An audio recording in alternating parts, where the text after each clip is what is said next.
Welcome back to the Deep Frame podcast. In the other live, I don't know what happened. I guess the screen was kind of stuck there for a while. I didn't notice, so I just kept on with the broadcast, but we're back. And so we're gonna get back into it, right? Before we get into this specific video, back to what I was saying, right? Now, for the capitalists, this is how we win the long game. We are moving to a hard asset reality. Gold has smashed $4,800 an ounce, and the target is now the $8,900 inflationary spike. Dr. Judy Shelton is back in the inner circle. She is finalizing the proposal for gold-backed Treasury trust bonds. This isn't just backing the dollar. We are talking about potential replacement of the Federal Reserve note with a US Treasury note backed by gold, silver, and oil. This will effectively incinerate the funny money used by globalist cartels and human traffickers. Now, let's get into it.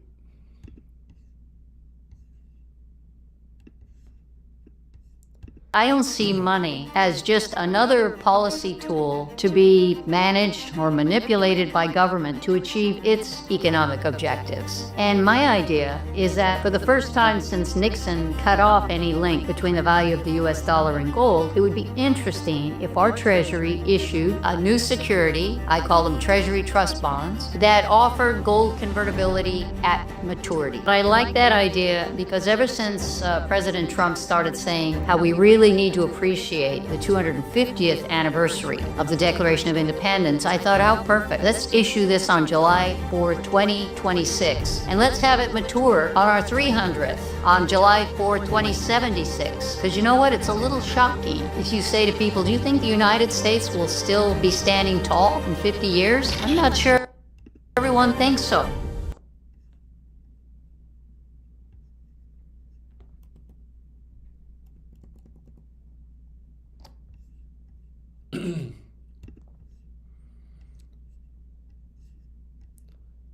She's right. The future of money lies in its past. 1971 was a glitch. We are returning to the monetary future. At the same time, well, let's get into this as well. This information.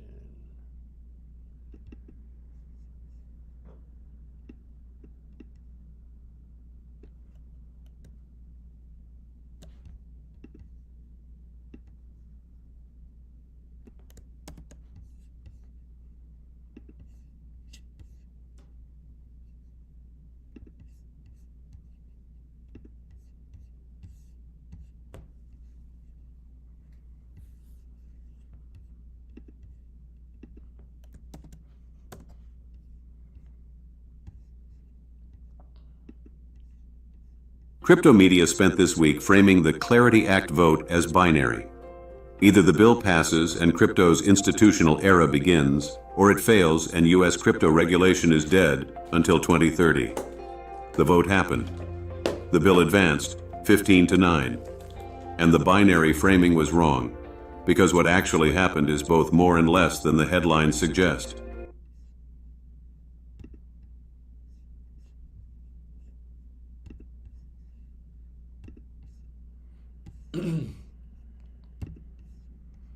No, that's some AI crap. Okay, let's get to the real deal.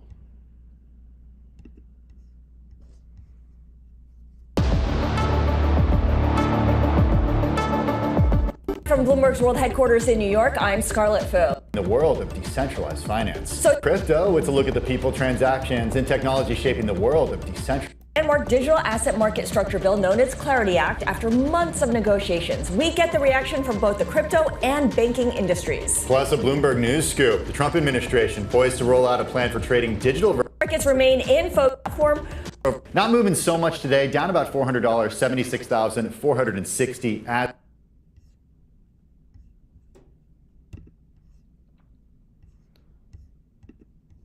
At the same time, the Clarity Act HR 3633 has cleared the Senate Banking Committee in a bipartisan 15-9 vote. This is the Gold Command for XRP. It provides the legal safe harbor for global banks to move trillions onto the XRP ledger, putting the US back in charge of the digital rails and bypassing the corrupted SWIFT system.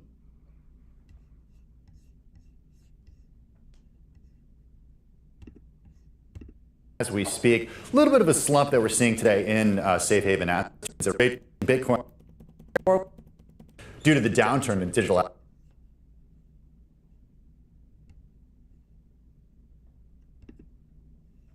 All of the crypto exchanges depend on trading fees to a large extent, and those are down.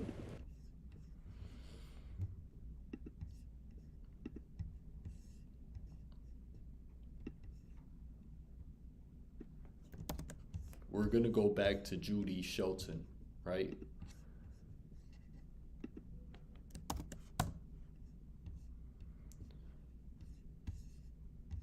A step towards sound money, the US would lead the world. Okay, let's hear this out. The system that I'm proposing would be much more comparable to the classical international gold standard for that very reason. I'm saying that the US could start it and show the leadership, but I would expect other countries, particularly our trade partners, to soon feel the pressure that they would likewise have to keep their currency convertible into gold through some link. And the extent of it, I won't speculate, but I'm not saying 100%. We certainly aren't in a position to back even the amount of Federal Reserve notes outstanding in gold. But to have some link to gold, as Ronald Reagan talked about, in some way, have a link between the dollar and gold, so it's the most trusted currency in the world, but require our trade partners to do something comparable. Monaco 64. Home of alternative economics.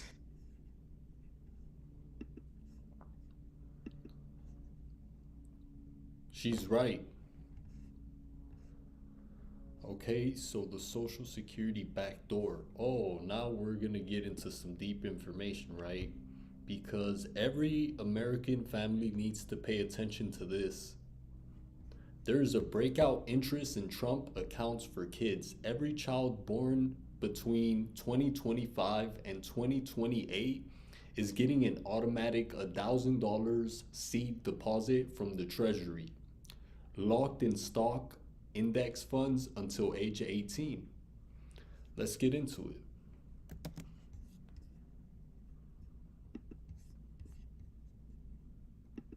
It's a great time to make babies. Hey.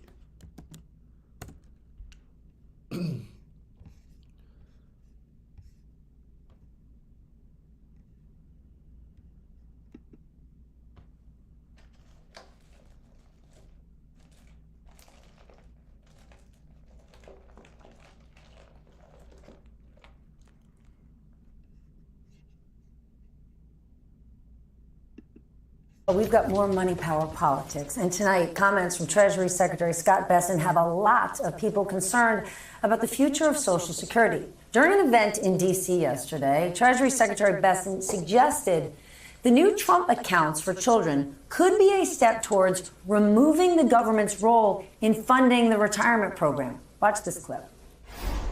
Now, with these accounts, they can be part of the system. In a way, it is a backdoor for privatizing Social Security.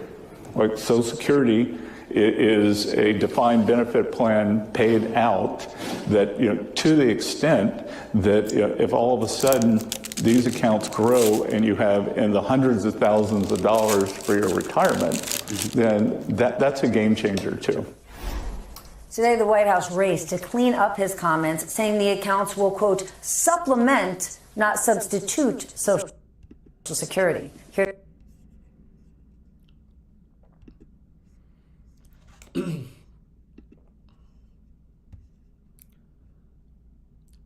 Senator Ted Cruz confirmed the dirty secret. Trump accounts are the backdoor privatization of Social Security.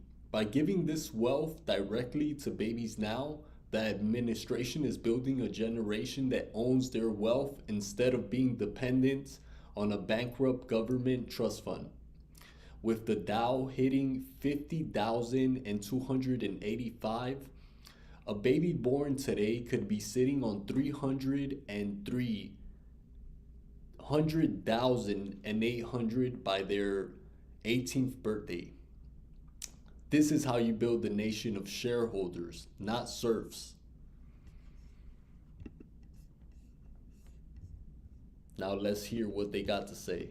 To discuss, Rohit Chopra, former director of the Consumer Financial Protection Bureau and former member of the Federal Trade Commission during the first Trump administration, and Max Chafkin, Bloomberg Businessweek journalist and co-host of the Elon Inc. podcast. Rohit, Bessent also tried to walk back his remarks today on CNBC, saying Social Security is intact. Do you believe him? Should Americans be concerned? Well, he's saying the quiet part out loud. It seems that this is just a way to move trillions of dollars in guaranteed income and gamble with it. In 2008, all those 401ks, they lost about $2 trillion in just about 6 months. And for people who are retiring, what kept food on the table and the mortgage payment going along was Social Security. I just think this is another way for Wall Street and others to sap people with fees and undermine this core insurance that really keeps financial stability for so many people. Max, it's not like this is completely out of left field. Elon Musk and Doge were laser focused on Social Security, accessing data, cutting staffers. So should we be surprised? I don't think we should be surprised that somebody like Scott Bessent said this, because lots of people like him, and you brought up Elon Musk, he also went on the Joe Rogan podcast and referred to Social Security as a Ponzi scheme, if you remember. And so there is this view, I'd say among donors and among sort of business guys, tech guys, Wall Street guys, that Social Security is, this like problematic thing that if we could just privatize, we get a lot better, which of course not only contradicts with the way most Americans feel, it contradicts with the politics of Donald Trump. And I think it's because, they don't have to worry about, they're not planning on supporting themselves via Social Security. So the kinds of dynamics that Rohit is talking about, where exactly that equities go up and down really dramatically, and if you have to retire that year, you're kind of screwed. Like, that just doesn't really factor in their thinking. They're just sort of looking at the chart, and also I think thinking about the potential profits from pushing money into these private investments.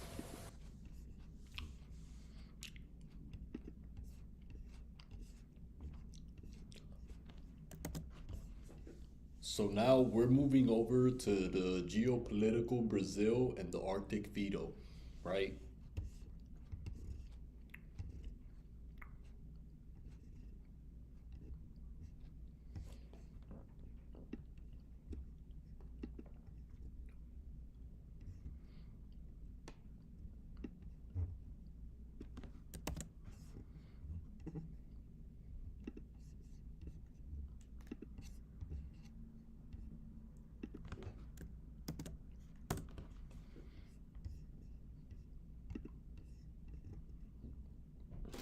Senator and presidential pre-candidate Flavio Bolsonaro is scheduled to meet with U.S. President Donald Trump on May 29th in Washington.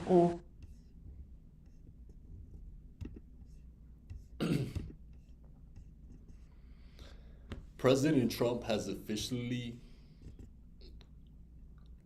invited Flavio Bolsonaro to the White House on May 29th. This was mediated by Secretary of State Marco Rubio to signal that Brazil is our primary pillar in the South.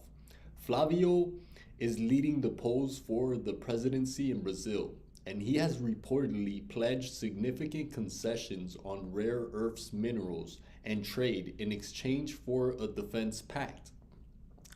We are claiming the Southern Hemisphere from the CCP.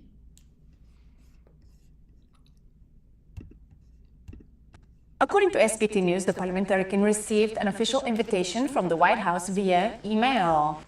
Reporter João Gabriel Freitas has the details live and will tell us about it. Hi, João. Welcome. Good morning. Good morning to you, Luara. Good morning to everyone watching.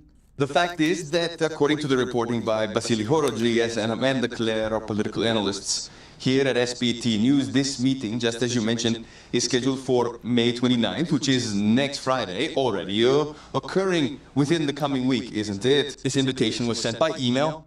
Now, the behind-the-scenes story regarding this invitation for Flavio Bolsonaro to visit the White House next week is that his allies here in Brazil were not expecting it to arrive, especially at this particular moment in time, given that it is the heat of a presidential election race for Republic Quieto.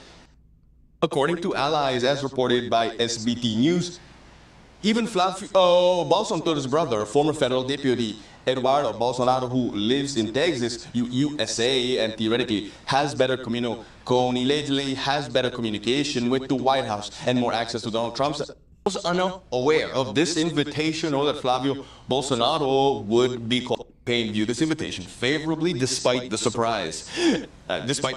This is especially true given the timing.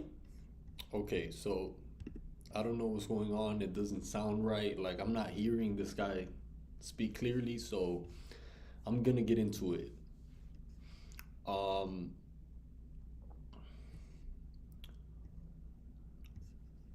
So now we're just gonna transfer over to the Greenland ultimatum.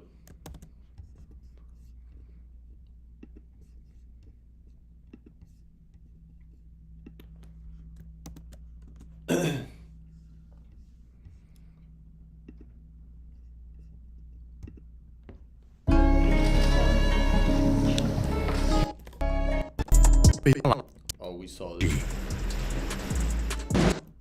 He would go challenge President Donald Trump is escalating the Greenland crisis. That's a lie. Liar. Okay. Let's get out of here. Greenland breaking Trump's big ultimatum. Okay, let's check this out. One group taking your threat very seriously is Greenland. Are you still thinking of military action there, or is anything they can... Where? Military? Greenland. Greenland. Is there anything they can offer you for a deal? If we don't take Greenland, Russia or China will. And I'm not letting that happen. If we don't take Greenland, Russia or China will take Greenland. And I am not going to let that happen. Is there any deal they can offer Exactly. you? Either like... Yeah, sure. I'd love to make a deal with them. It's easier. But one way or the other, we're going to have Greenland. Are you okay?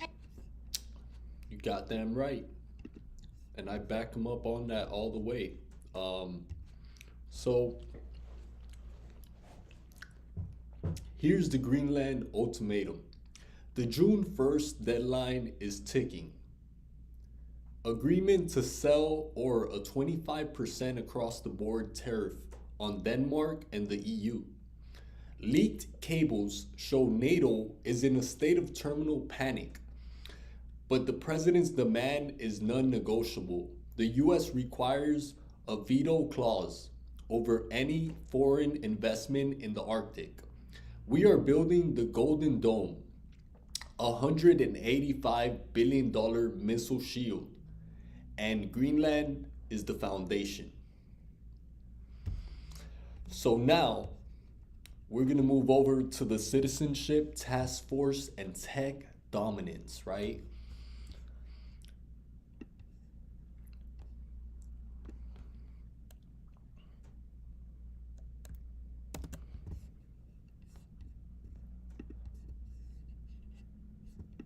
If that compromises NATO, if NATO effectively ceases to exist. I've done a great job. I'm the one that saved NATO. I'm the one that got him to pay 5% of GDP. Wait a minute.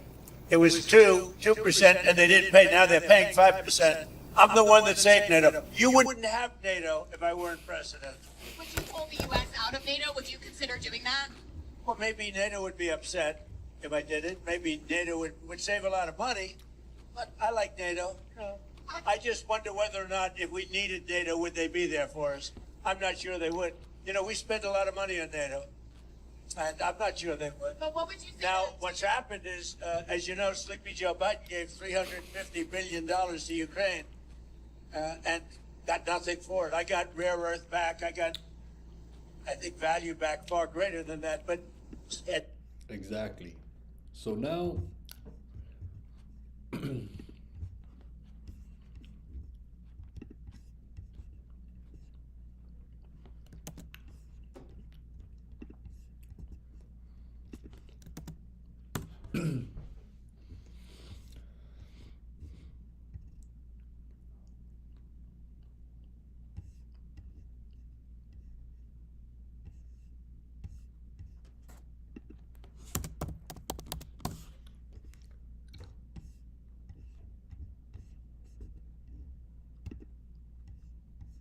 Changes are coming to the U.S. citizenship.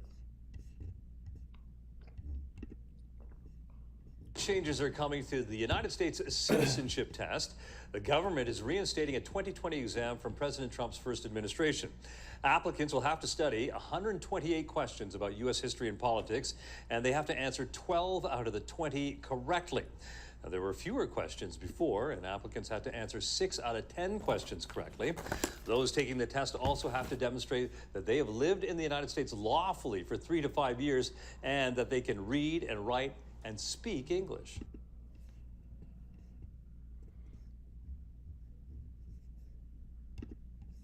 $800,000.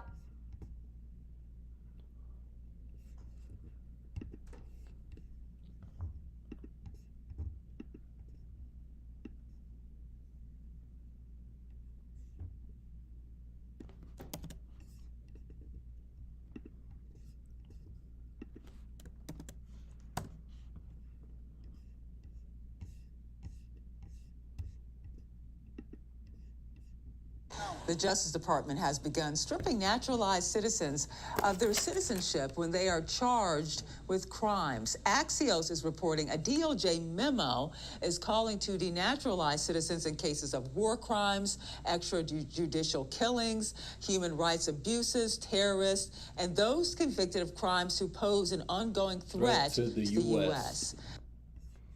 So, to that, I say this, right?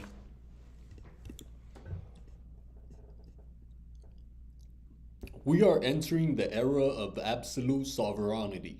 The administration is drastically expanding efforts to revoke the citizenship of naturalized Americans who lied about criminal records or have ties to extremism.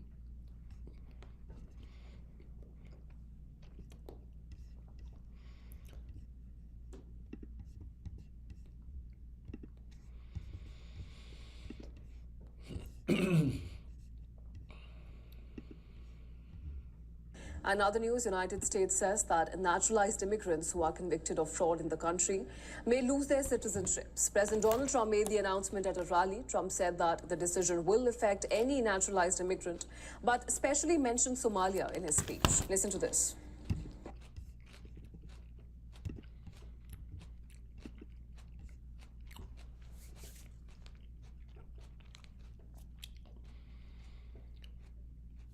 Axios reports a target of 200 cases per month in 2026. We are talking about, I'm sorry guys, we're talking about terrorists, fraudsters, and war criminals who were let in by the previous regime. Acting AG Blanche said it clearly. There are a lot of individuals who are citizens who shouldn't be.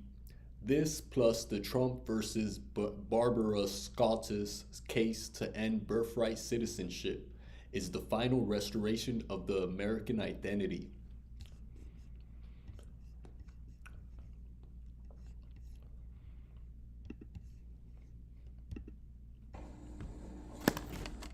We're also going to revoke the citizenship of any naturalized immigrant from Somalia or anywhere else who is convicted of defrauding our citizens. We're going to get them the hell out of here fast. And if you come to America to rob Americans, we're throwing you in jail and we're sending you back to the place from where you came. We're throwing you right in jail. And they know it, too.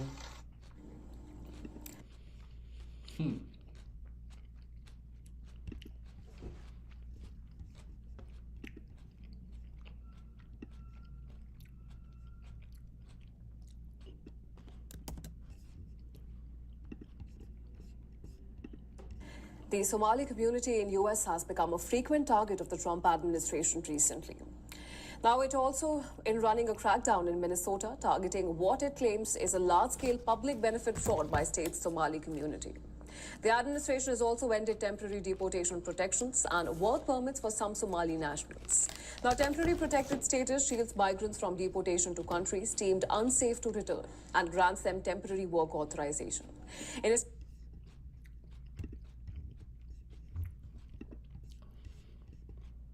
All right.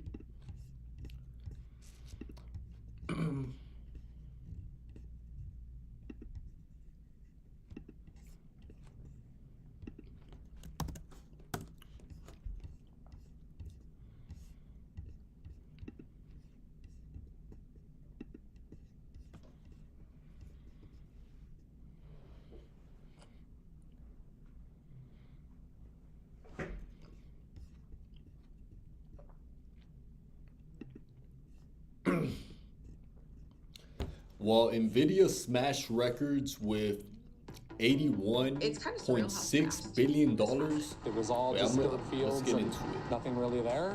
From the time we put the shovels into the ground to when we actually have large customers building that has been and record-breaking in speed and scale. Behind me is the start of what will be the largest cluster of non-NVIDIA chips in the world. In Amazon's newest data center mega project, now fully operational here in New Carlisle, Indiana.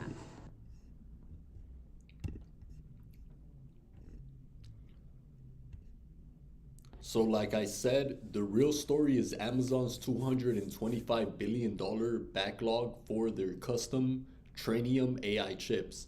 Meta is buying tens of millions of Amazon's Graviton cores. We are building our own silicon, our own future, and we are doing it independent of globalist supply chains.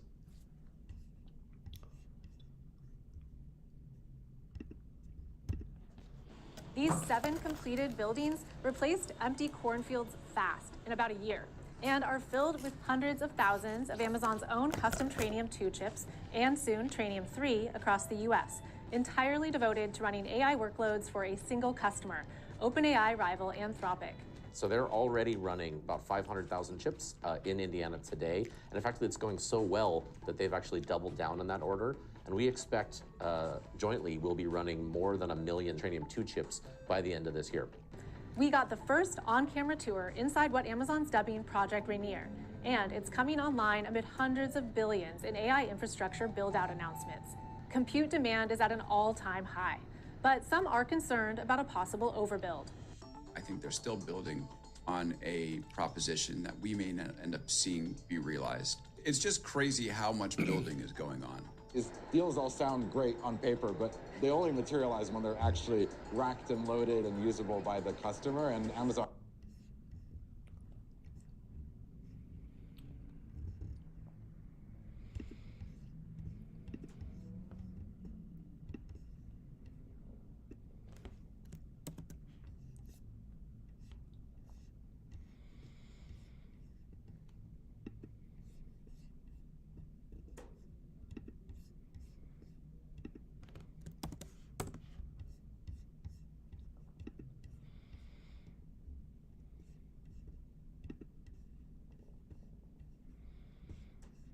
Tonight, the motive and final days of Matthew Livelsberger coming into sharper focus. It ultimately appears to be a tragic case of suicide involving a heavily decorated combat veteran who is struggling with PTSD and other issues. Authorities laying out an extensive forensic accounting of the scene, explaining how they found his wallet and IDs charred but preserved under debris, displaying notes from his burned up phone, saying the Army Master Sergeant did not have any grudge against Donald Trump, but with the state of the country. He says, fellow service members, veterans, and all Americans, time to wake up. We are being led by weak and feckless leadership who only serve to enrich themselves.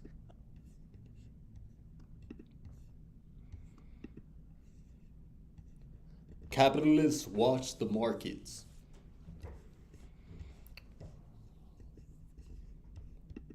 Wait a second. So, personal intelligence. So, where does this come from, right? Task Force Axios. Nope.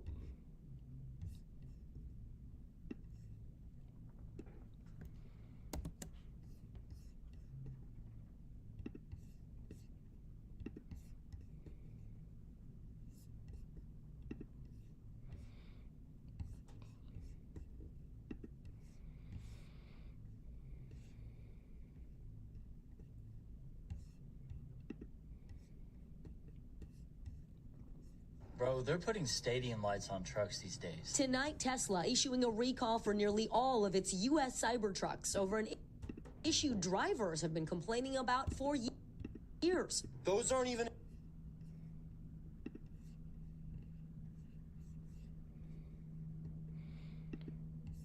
Them things look bad too. Hey, capitalists, like I said, watch the markets. Tesla just announced a recall of 14,000 vehicles, including the 2026 Model Y. The mainstream media is trying to spin this as a disaster. But look at the data. It's a missing weight label, a sticker. This is the definition of over-regulation. Meanwhile, SanDisk SNDK has gone parabolic. Let's look into it.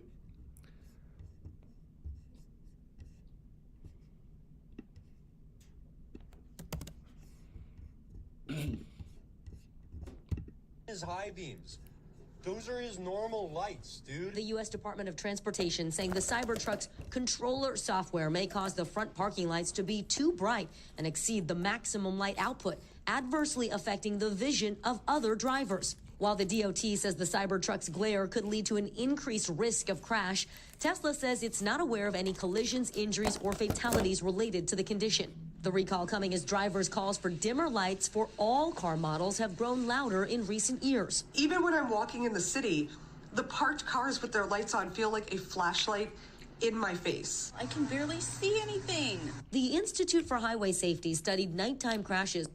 Yeah, I've experienced it, I'm not gonna lie. Across 11 states and found glare-related crashes haven't increased. Adding, although it can certainly be uncomfortable, headlight glare contributes to far fewer crashes than insufficient visibility. But 39 states don't include glare as a reporting option on state crash report forms, according to the Auto Safety Center. And some drivers online say they feel the risk is higher with the newer LED lights. That should not be legal. That doesn't need to be on the... Exactly.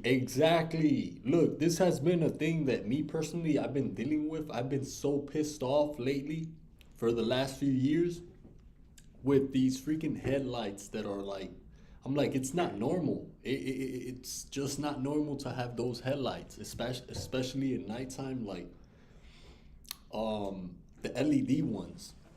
Man, that's becoming like a real problem. I feel like they should regulate that or lower the percentage of lighting or whatever it might be, but We got a crash course from John Bulla in 2023. He studies lighting for the Mount Sinai School of Medicine's Light and Health Research Center. He says older headlights use halogen bulbs, which have a softer orange color, but newer ones are bluish white. You're creating a lot of glare for those other drivers. And a potentially dangerous situation. That's right. Bulla showed us the difference firsthand with an older halogen headlamp and a newer Finally. LED, both emitting the same amount of light. I'm gonna look at the warm light just to kind of get a sense. Okay, yeah, it's bright. Let me see what the LED light does. Yeah, you can Oh, this one for sure. Much, much brighter. It hurts my eyes, and actually, I'm still seeing the spots from it. Why is it that they appear brighter? Well, our eyes are more sensitive to blue light. He says the issue is magnified when a headlight is out of alignment, a common problem. Bulla shifts an LED headlight out of alignment by just a few degrees to show me what can happen on the road. Wow, so the LEDs are already quite bright, but when they're tilted up, you can't see anything else. This would be very dangerous if I were driving. He says another contributing factor. And that's one thing that, man, it's like, that's why I don't like driving at night. Because of that specific reason. These LED headlights, man, they need to do something about this. Large trucks and SUVs Taller vehicles mean headlights are higher and more likely to shine directly into the eyes of a driver in a smaller, lower vehicle. We reached out to Tesla and have not heard back. And Tom, this recall affects... I'm pretty sure it's not only Tesla, it's probably a bunch of other companies and people installing these as well. That could be a thing too as well that's causing all this. 63,000 Cybertrucks that were made between 2023 and 2025. Fortunately, Tesla says the fix is pretty simple and it won't cost you anything. It is an over-the-air software update. They've already released it. You just need to make sure that if you have one of these impacted vehicles, that your software is up to date so you can download that fix. Hey, that's not bad. Fair enough. So now let's move to SanDisk, SNDK, right? Because like I said before, it's gone parabolic. I just wanted to get into this information before we got into that. But to say this, I say this. To say that, I say this.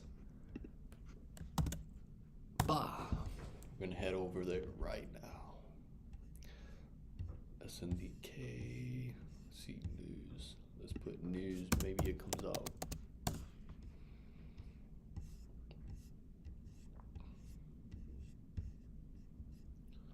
We'll just go right here. It's time for the big three. We've got 3 stocks, 3 charts, 3 trades for you. Rick Ducat will take us through the charts. Here to take us through the trades on this Friday morning is Tim Bowen, the Chief Technical Trainer at StocksToTrade.com.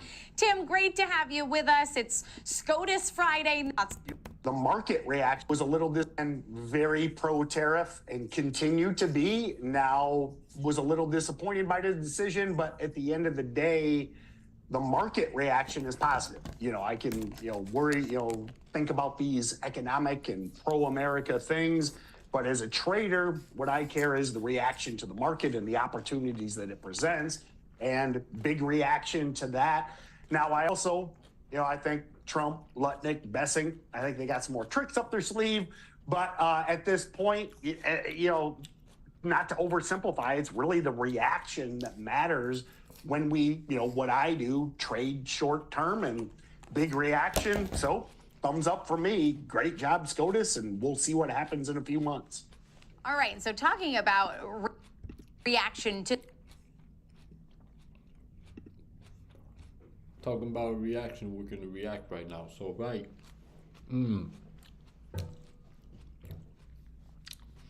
Up to 3. I'm sorry guys, I haven't eaten today, so I just had to kind of munch out. But up to 3,500% since its 2025 relisting. Why? Because they've locked in $42 billion in long-term AI storage agreements. While the experts talk about bubbles, the realists are counting the gains. Now, we're going to transfer over right back. Okay, we're going to talk about the Kyle Busch and the mask conspiracy. Because I've heard people talking yesterday about this gentleman called Kyle Busch. I'd never even heard of this guy, but when I looked him up, it says he was a car racer or something like that, if I'm not wrong. Now we're gonna look into this.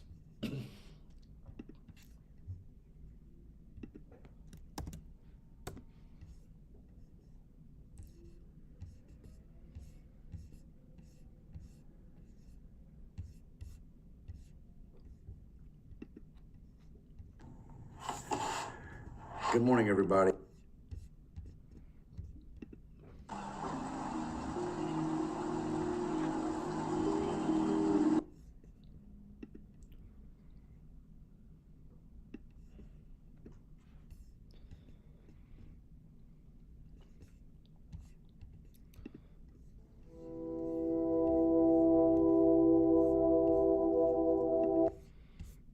There's not a long video. Oh, okay.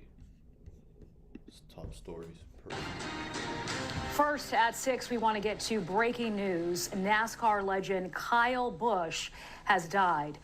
The 41-year-old had been in the hospital this week for a severe illness. Thanks for joining us here at 6. I'm Sheba Russell. The news coming as a shock to NASCAR fans and the world as a whole. Breland and his family just announcing this morning that he wouldn't race this weekend, and now we're hearing about his death. Yeah, it's very shocking to say the least, Sheba. The two-time NASCAR Cup champion, or Cup Series champion, had been expected to compete in the Coca-Cola 600 at Charlotte Motor Speedway this weekend, but instead, NASCAR is now going to be mourning one of their own. The announcement following a post on social media from the... Damn, this lady talks fast. God damn. Her mouth is a machine gun. Now, let's get into the stuff they're trying to scrub from the internet. Kyle Busch, the racing world is in shock. Kyle Busch is dead at 41. He was found unresponsive in a Chevrolet simulator. But here's the mind-blowing part. Busch had just settled an $8.5 million lawsuit with a life insurance company over misleading policies. He knew something was coming. Just days ago, he told Fox Sports, "You never know when the last one is." Robert Harward, did you see the Robert Harward interview on Fox News? The internet is exploding with claims he was wearing a silicone mask. Look at the skin folds around the neck in the clip. Is it advanced makeup, or are we looking at a deep state proxy using the likeness to push the Iran narrative? Busch family today that only said he was hospitalized with a severe illness. Now, we do not know what that illness was, but NASCAR did release a statement confirming that he has passed away, saying in part, quote, "Our entire NASCAR family is heartbroken by the loss of Kyle Busch, a future Hall of Famer. Kyle was a rare talent, one who comes along just once in a generation." Again, Kyle Busch has died at the age of 41. We have learned, according to Fox NASCAR's Twitter account, back on May 10th, Busch had asked for a doctor to meet him after the race at Watkins Glen. We do not know what that was about. We'll have more on this tonight as we learn more on the 10 o'clock at...